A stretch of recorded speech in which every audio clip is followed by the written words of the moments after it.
We turn now to the latest in the White House Correspondents Dinner shooting. Today, the accused gunman is expected to appear in front of a federal judge. So investigators say that the suspect expressed interest in targeting members of the Trump administration. I want to show you a photo here. 31-year-old Cole Allen. This photo taken shortly after his arrest. Now, he's a part-time teacher from California. Investigators say he traveled across the country to carry out this targeted attack. Investigators say he was armed with this gun you see here, just one of several weapons that he was carrying. Investigators say this is the gun that he used to shoot a Secret Service agent with. Thankfully, that agent was hit in his bulletproof vest and was quickly released from the hospital. New video shows the moment those shots were fired.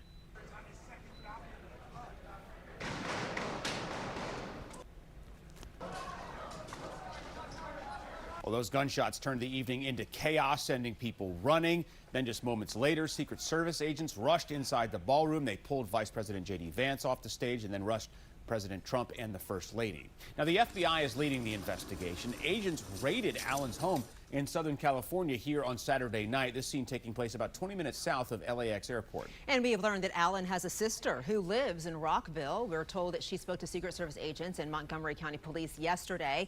Allen also has a brother in Connecticut, and that brother allegedly called police to warn them about his brother's manifesto and to express concern about what he may do. Now, we do have team coverage this morning. Our Liana Golden is getting a look at reaction following the shooting. Well, we're going to start with John Gonzalez, who's live outside the federal courthouse in Northwest. That is where the suspect is expected to appear today. So, John, federal prosecutors say more charges are likely as investigators are still piecing together what they believe was a targeted attack.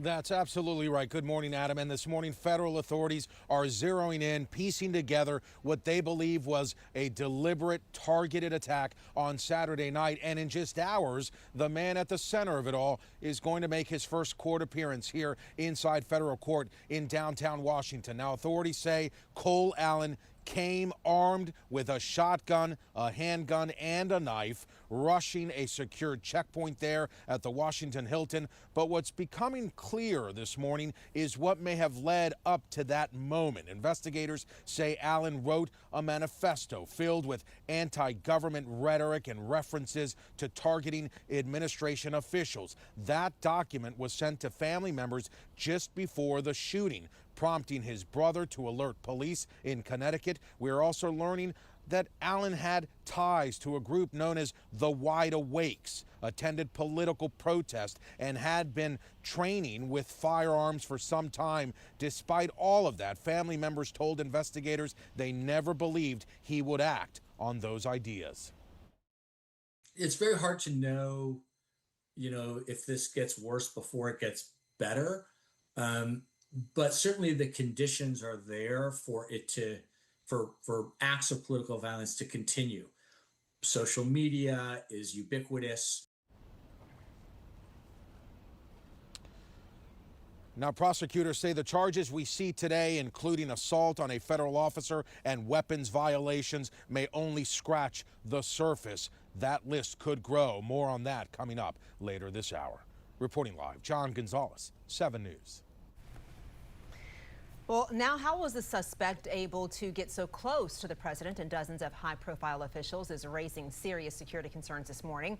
Our Liana Golden picks up our team coverage outside the Washington Hotel where those shots rang out. So, Liana, do we know how the suspect got into the hotel? Yeah, Adriana, he checked in like anyone else. Authorities believe that Cole Allen was a registered guest here at the Washington Hilton, which is how he was able to access the hotel and, of course, affect his ability to get so close to President Trump.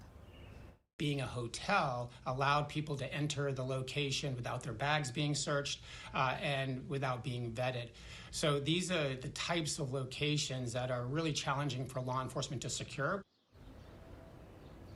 Now, the hotel closed to the public at 2 p.m. ahead of the dinner start at 8. And from there, access was restricted to hotel guests, which would technically include Allen and people with tickets to the event. 2,300 people were believed to have been inside the ballroom when Allen is accused of rushing the Secret Service checkpoint, passing the metal detectors, and believed to have been trying to access the president. The Secret Service is credited for stopping the gunman before he entered that ballroom. We know that one agent took a bullet to the chest during an exchange of gunfire with the suspect but his bulletproof vest protected him and he did survive.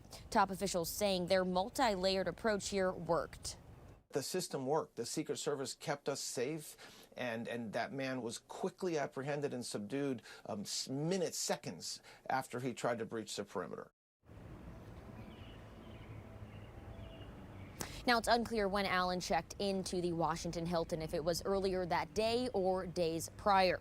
Now, he is expected to be arraigned again, as Johnny mentioned, sometime later this afternoon as the complex investigation into his past and into this shooting continues. Coming up later this hour, we'll hear from someone inside this ballroom at the time who took cover when those gunshots rang out. For now, reporting live, I'm Liana Golden, 7 News. All right, we'll see you shortly, Liana. Thank you. Despite the scare, President Trump is calling for the White House Correspondents Dinner to be rescheduled.